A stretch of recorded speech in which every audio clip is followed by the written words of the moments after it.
come in. Okay. Let's go to the law as it is. Yes. So now you're using, you said, basing the annual land use charge rate on the market value of a property. Yes. Now, there are those who consider it as inequitable because, one, the owner of the property does not collect the market value of that property on an annual basis. Okay. So why would you be basing the land use charge on the market value? Okay, let me put it what the law has done.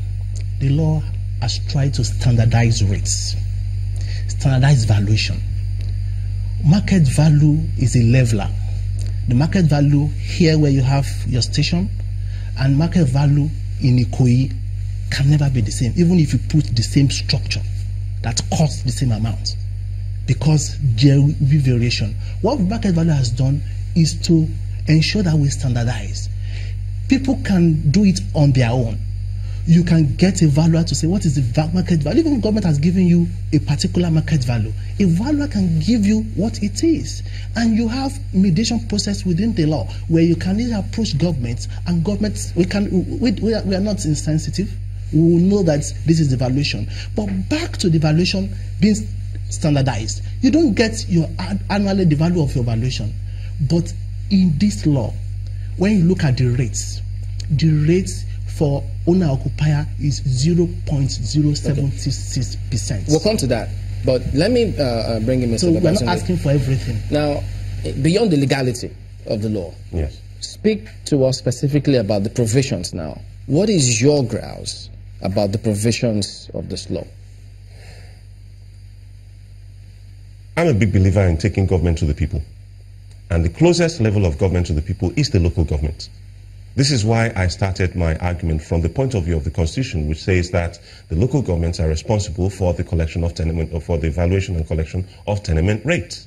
Now, I heard him say that the state government has a better capacity and has more, is better equipped to collect tenement rates from the people of Lagos. I beg to disagree. The only reason why that is so is because of, their constant, insistent meddling in the affairs of the local governments. Land use charge is just one symptom. There's the waste collection, LOMA. It's another illegal and unconstitutional body. There's LASA. That's another illegal and unconstitutional body. A cursory reading of the 4th schedule of the Constitution will show you that in Lagos, we are living in illegality. Okay, but and unconstitutionality. If I could address really, that, yes. There are those who, we all know the... And it's the reason why the local government has been degraded, but the to the point that they cannot, they no longer have the ability to deliver services to the people. To address that is to challenge that in the courts. In court, yes. Okay, so perhaps I don't know that the courts are still, they're very much there, so if people feel agree with those laws, I am going to urge the challenge. And I know that there's a provision in the law that says you cannot encourage people not to pay. So I'm not going to encourage people not to pay. Yes, but so let's speak to these provisions because I'm looking at the time, it's fast ticking. Now, in terms of specifics of this, because while he was ending, he was talking about the percentage of payment of this, 0.0076 or thereabout, which he spoke about. So, but there are those who thought that this is going to be huge and it's going to be transferred. Why is it high, 0.07 or thereabout? You see, at the end of the day, you have to look at the population of Lagos and the population of properties that exist in Lagos. Now, if you look at it from that point of view, this idea that you want to, so to speak, kill the goose that is laying the golden egg will backfire.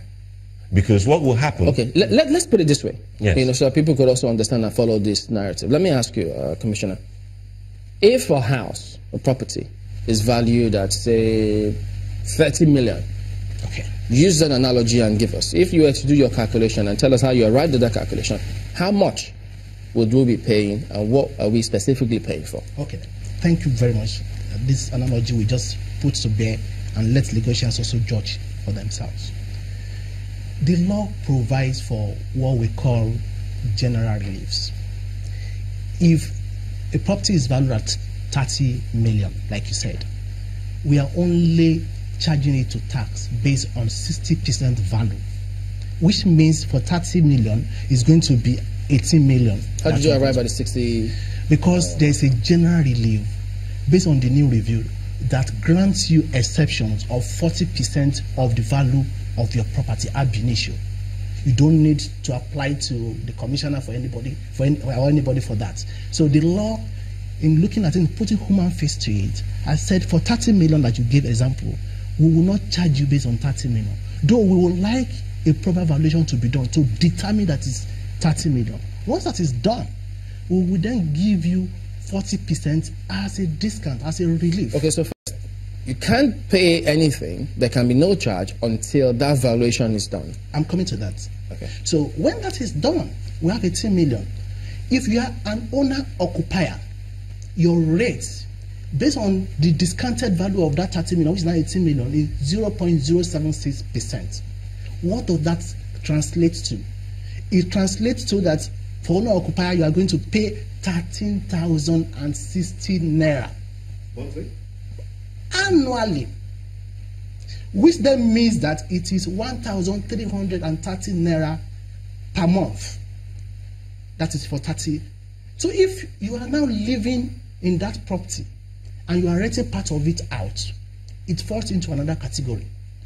The rate then is 0.256%. What category would that be?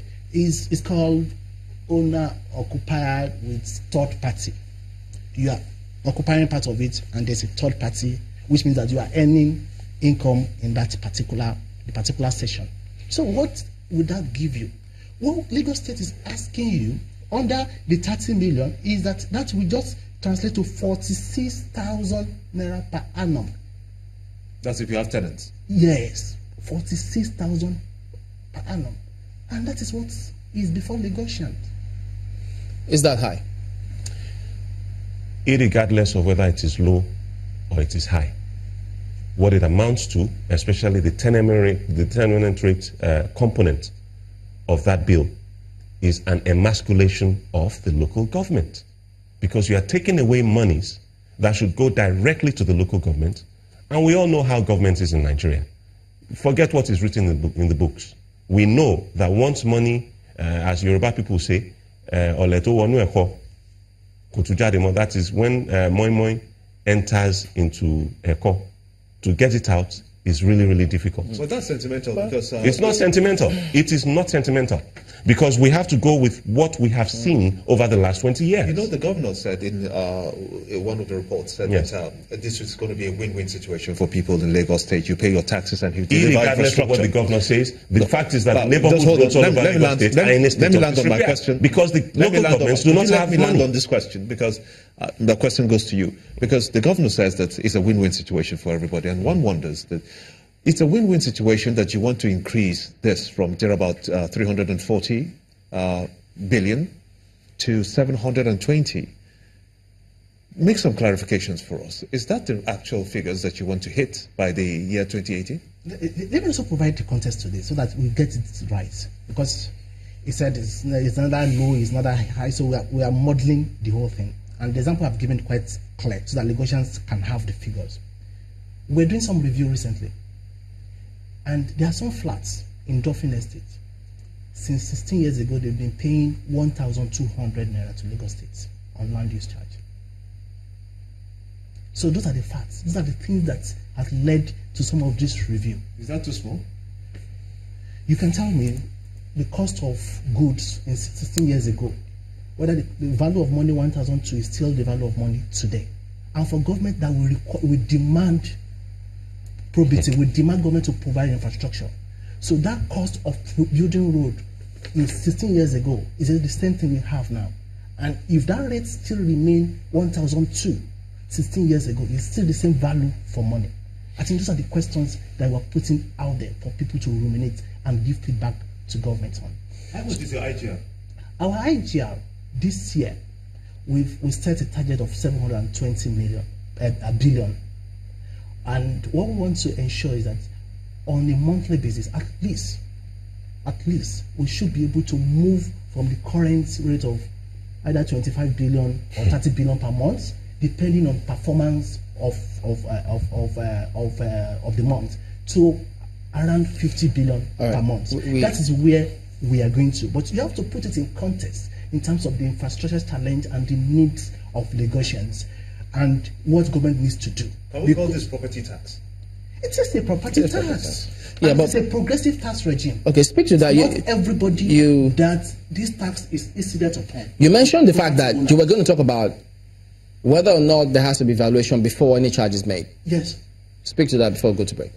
What we did in 2014 is to send our professional valuers, not 2014.